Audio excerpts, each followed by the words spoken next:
Salam alaikum wa rahmatullah. Donc, nous sommes maintenant à la séquence 6. Oui, vous avez donc la séquence 6, faire la description d'un objet et l'intégrer dans le récit. Oui, donc je vous rappelle donc toujours que nous sommes en train d'apprendre à écrire un récit de voyage, un récit d'aventure, un récit d'une sortie, d'une promenade, d'un pique-nique. Oui. Et dans ce récit, on veut apprendre à utiliser une description. Ça veut dire la description d'une personne, d'un animal, d'un objet, d'un lieu, et tout ça. Aujourd'hui, nous sommes arrivés à la description d'un objet. Donc, nous sommes maintenant à la langue, la leçon de langue. L'objectif de notre leçon, c'est utiliser le lexique des matières et des formes. On va apprendre à utiliser des vocabulaires qui se rapportent aux matières et aux formes des objets. Oui. Alors, commençons premièrement par j'observe et je comprends. Donc, voici des exemples de vers. Oui, les vers, ça veut dire, ce sont les objets qu'on utilise pour boire le thé ou bien pour boire du café. Des vers qu'on utilise dans notre vie. Oui, donc, notez bien, le mot verre avec deux R, ça veut dire donc l'objet qu'on utilise pour boire du thé. Et c'est aussi la matière avec laquelle on fabrique les vitres. Vous avez donc le premier objet, c'est un verre ou bien c'est une carafe. On appelle une carafe. En arabe, rurref.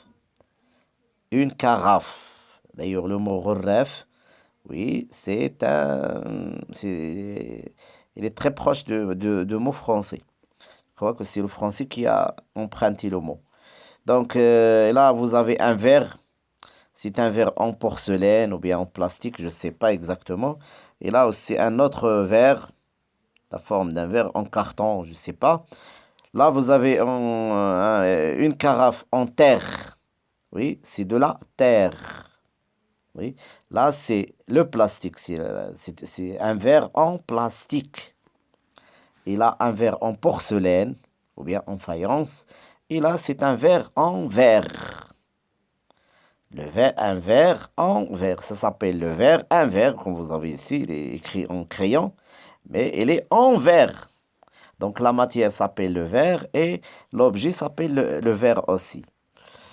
Dans la liste suivante, je trouve la matière avec laquelle est fabriqué chaque verre. Donc, nous avons donc parlé donc des matières. Donc, il y a des matières, parmi les matières, donc il y a en verre.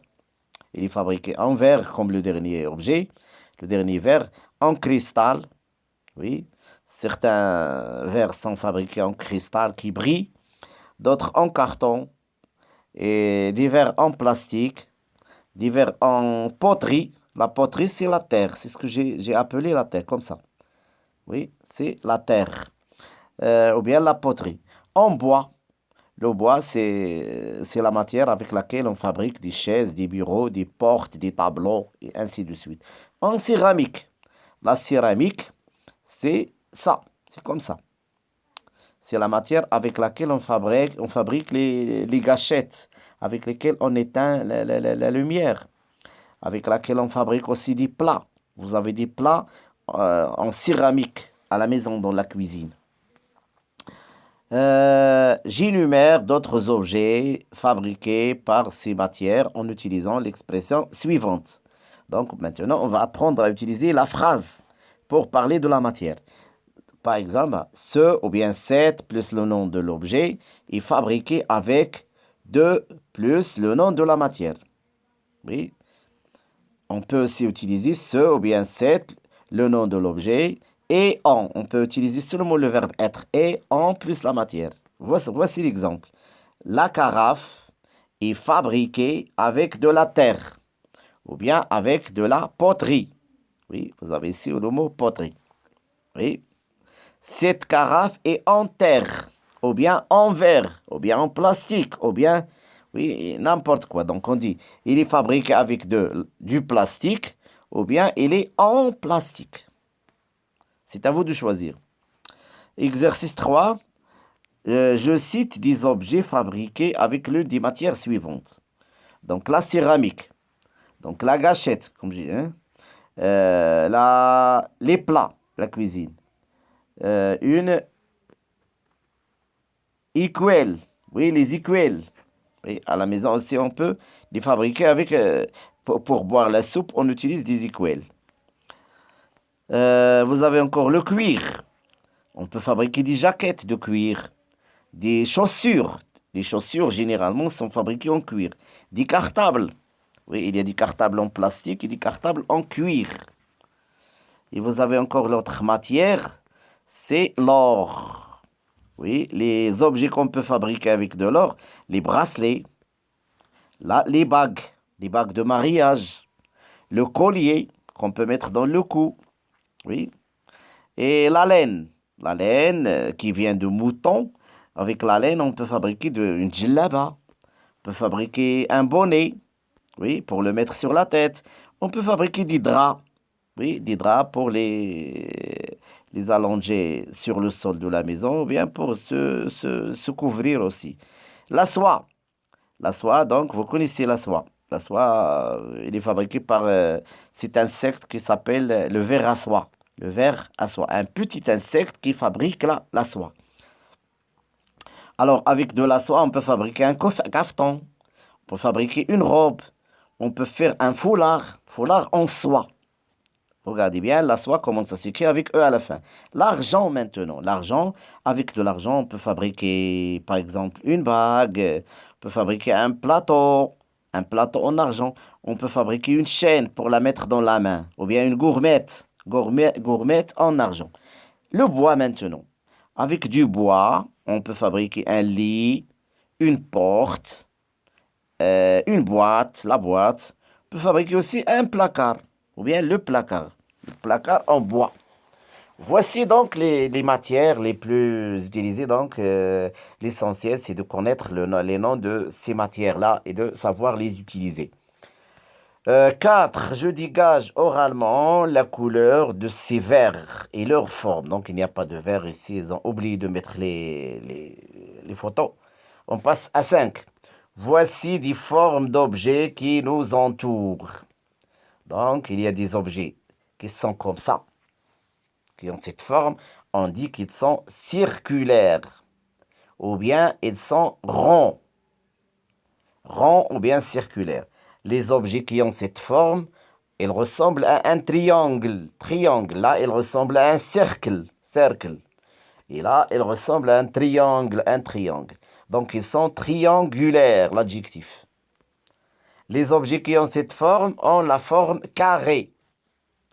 Et les objets qui prennent cette forme et la forme d'un rectangle, on dit qu'ils sont rectangulaires. Donc, on a donc déjà répondu à la question B. J'indique le mot qui convient à chaque forme géométrique. Vous avez donc carré, c'est ça. Voilà, carré. Vous avez rectangle, c'est ça, le rectangle, plutôt masculin. Vous avez le cercle. Le cercle, c'est ça. Oui, c'est cette forme-là. L'objet qui a cette forme, on dit qu'il a une forme circulaire. Et le triangle, bien sûr, c'est l'objet qui a cette forme. Oui. Je dessine les formes géométriques suivantes. Donc, ovale, ça veut dire il a la forme d'un œuf, comme la forme de la Terre, du globe terrestre. Donc, il est comme ça. On dit qu'il a une forme ovale, comme un œuf. La forme cubique, un cube, mètre cube. En mathématiques, on vous a parlé de mètre cube.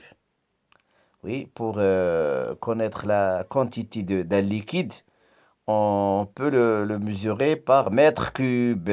Le cube, il est comme ça. Oui. Dans le cube, il y a la longueur, la largeur, la hauteur et tout ça. Oui. Losange. Un losange, c'est un objet qui a cette forme comme ça. Zigzag, bien sûr, le zigzag, vous le connaissez, oui. Donc, tout objet qui est comme ça, on dit qu'il a une forme de zigzag. Je retiens donc les matières que nous avons donc retenues, donc en cuir, en cuivre. Le cuivre, c'est la matière jaune. avec laquelle on fabrique des bagues, des chaînes, des bracelets, oui, avec laquelle on fabrique aussi des fils électriques. Les fils de l'électricité sont en cuivre. En fer, le fer, bien sûr. Donc, avec le fer, on peut fabriquer des portes, on peut fabriquer des voitures. Les voitures sont en fer. En bronze, le bronze, c'est à peu près comme le cuivre. Oui, le bronze.